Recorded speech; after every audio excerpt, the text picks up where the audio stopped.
देवी नारायणीयं दशकं 31 भ्रामरी अवतारम्। कश्चित् पुरा मन्त्रमुदीर्य गायत्री इति प्रसिद्धं दितिजोरुणाख्यः चिराय कृत्वा तप आत्मयोनेः प्रसादितादापवराणपूर्वान् श्रीपुंभिरस्त्रैः शरणे द्विपादैः चतुष्पदैश्चाप्युभयात्मकैश्च अवद्यतां देव पराजयञ्च लब्ध्वा सदृप्तो दिवमाससाद रणे जिता दैत्यभयेन लोकपालैः सकस्वस्वपदानि हित्वा देवद्रुतः प्राप्य शिवं रिपूणां सम्यग् वदोपायमचिन्तयंश्च तदा भवत्काप्य शरीरिणी वाग् भजेत देवीं शुभमेव स्यात्। दैत्योरुणो वर्धयतीह गायत्री उपासनेनात्मबलं त्वदृश्यं यद्येष तं मन्त्रजपं जहाति स दुर्बलः साध्यवदोऽपि च स्यात्। एवं निशम्य त्रिदशैः प्रकृष्टैः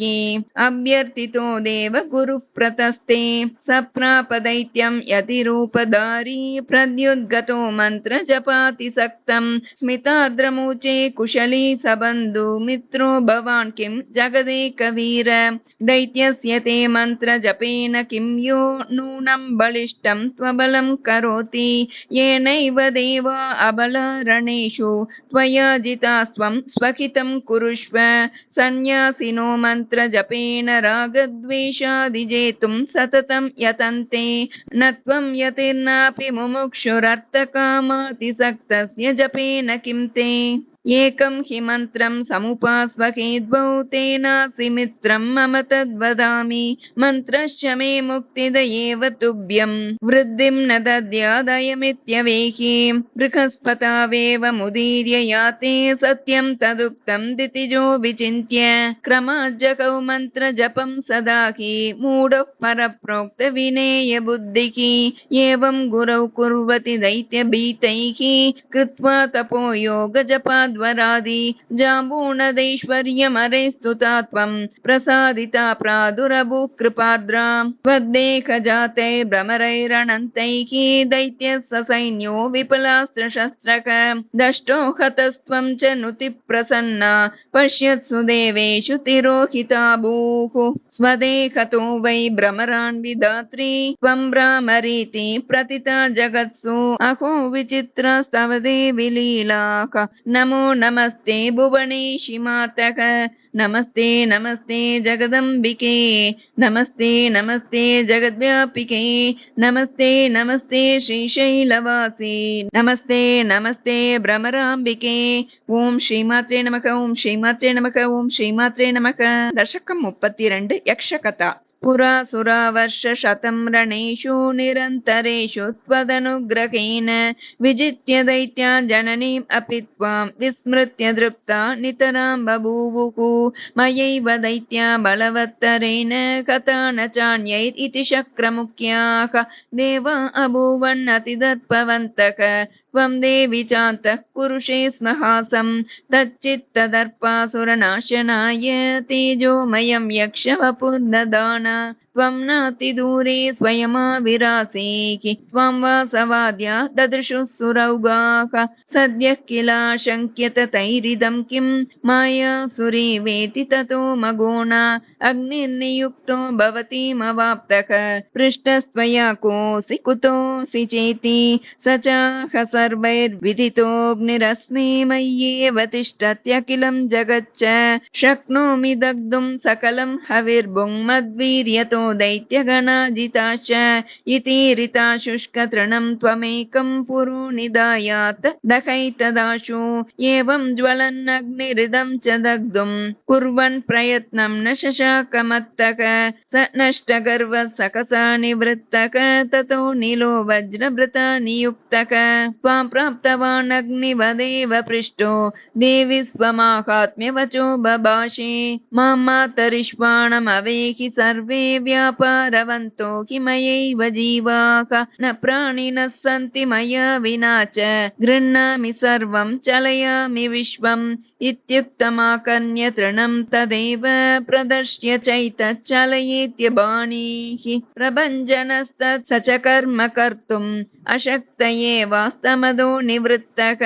अतातिमानि शतमन्युरन्तरग्निं च वायुं च हसन्नवाप त्वां यक्षरूपां सकसतिरोभूः सोदह्यतान्तस्वलभूत्वभीत्याम् अतः श्रुताकाशवचोऽनुसारी ह्रीङ्कारमन्त्रं सचिराय जप्त्वा पश्यन्नु मां त्वां करुणाश्रुनेत्रां ननाम भक्त्या शिथिलाभिमानः ज्ञानं परं त्वन्मुखतः स लब्ध्वा कृताञ्जलिर्नम्रशिरा निवृत्तः सर्वमरेभ्यः प्रददौ ततस्ते सर्वं त्वदिच्छावशगं व्यजानन् ततः सुरादम्ब विमुक्तिमापुर्भवन्तु मर्त्याश्च विनम्रशीर्षाः अन्योन्यसाहाय्यकराश्च सर्वे मा युद्धवार्ता भुवनत्रयीस्तु त्वदिच्छया सूर्यशशाङ्कवह्निकी वायुवादयो देवि सुरास्वकानि कर्माणि कुर्वन्ति न ते स्वतन्त्राः तस्यै नमस्तेस्तु महानुभावे ओम श्रीमात्रे नमः ओम श्रीमात्रे नमः ओम श्रीमात्रे नमः दशकं 33 गौतम कथा शक्रः पुरा जीवगणस्य कर्म दोषा समाः 15 क्षमायां वृष्टिं न चक्रे धरणी च शुष्क वापि तडागादि जलाशयासीत् सस्यानि शुष्कानि खगान् मृगांश्च भुङ्क्त्वाप्यतृप्ताः क्षुधया तृषा च निपीडिता मर्त्य शवानि चाहो मर्त्या अनिष्टान्यपि भुञ्जते स्म क्षुधार्तिता सर्वजना महापद्विमुक्तिकामा मिलिताः कदाचित् तपोधनं गौतममेत्य भक्त्या पृष्टा मुनिं स्वागम हेतुमुचुः विज्ञाय सर्वं मुनिराट् कृपालुः सम्पूज्य गायत्र्यभिधां शिवे त्वां प्रसाद्य दृष्ट्वा च तवैव हस्ताद् लेभे नवं कामदपात्रमेकं दुकूलसौवर्ण विभूषणान्न वस्त्रादिगावो महिषादयश्च यद्यज्जनैरीप्सितमाशु तत्तत् तत्पात्रतो देवि समुद्बभूव रोगो न दैन्यन्न भयं न चैव जनामिथो मोदकरा बभूवुः ते गौतमस्योग्रतपः प्रभावम् उच्चैर्जगुस्तां करुणार्द्रताञ्च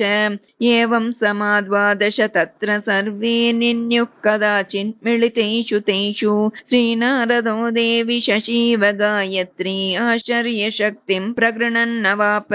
सपूजितस्तत्र निषण्ण उच्चैः निवेद्यतां गौतम कीर्तिलक्ष्मीं सभासु शक्रादिसुरैः प्रगीतां जगाम सन्तो जगृषुः कृतज्ञाः काले धरां वृष्टिसमृद्धसस्यां दृष्ट्वा जना गौतममानमन्तः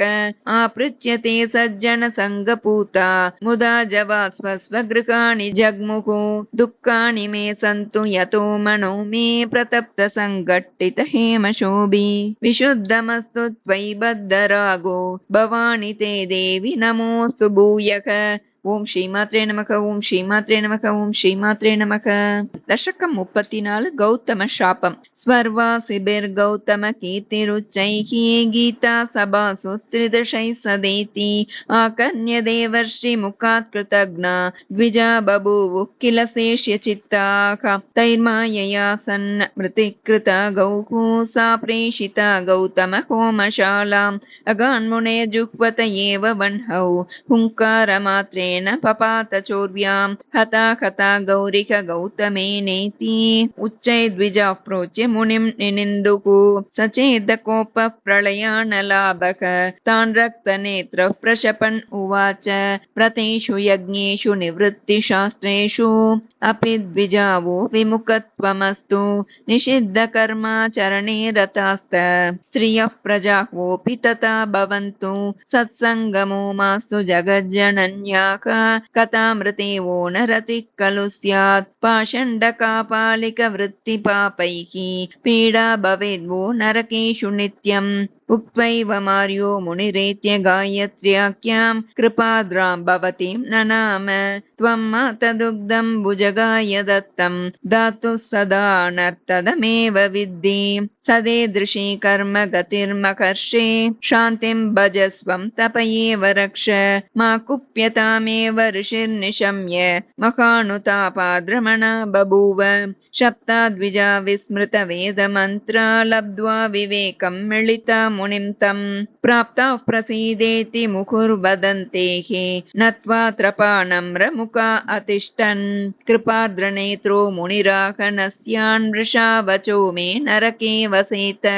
जायेत विष्णुर्भुवि कृष्णनामा वन्दे ततं शापविमोचनार्थं स्वपापमुक्त्यर्थमनन्तशक्तिं देवीं सदा ध्यायत भक्तिपूताः सर्वत्र भूयात् शुभमित्युदीर्य गायत्री दद्यौ भवतीमकर्षिः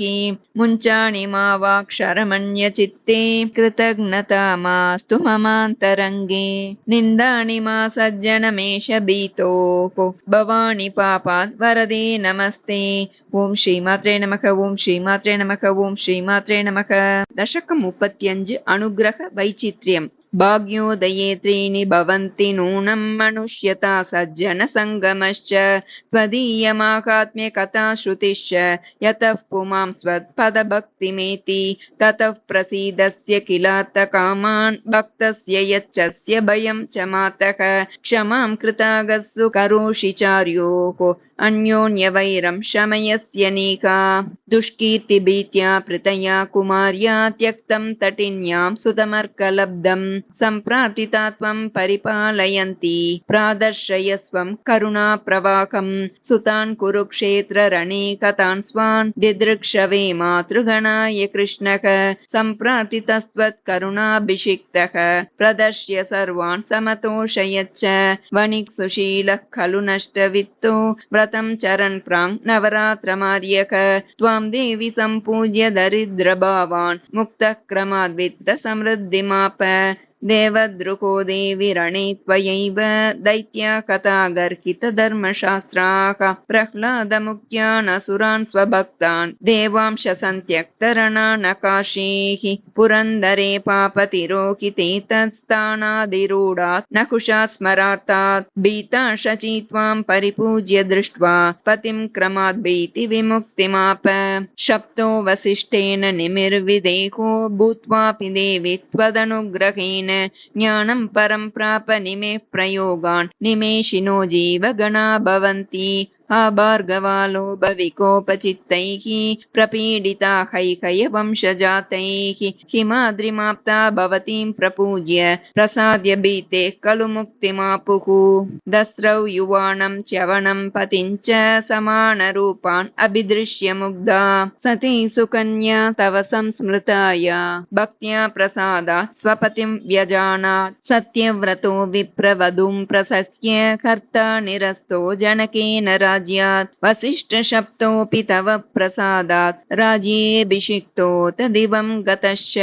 हाहा हरिश्चन्द्र नृपो विपत्सु मग्नः शताक्षीं परदेवतां त्वां संस्मृत्य सद्य स्वविपन्निवृत्तः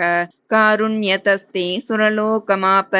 अगस्त्य पूजां परिगृह्य देवी विभासि विन्ध्याद्रिनिवासिनी त्वं द्र्यक्षे कदा त्वां मम देहि भक्तिं कारुण्यमूर्ते सततं नमस्ते ओम श्रीमात्रे नमः ओम श्रीमात्रे नमः ओम श्रीमात्रे नमः।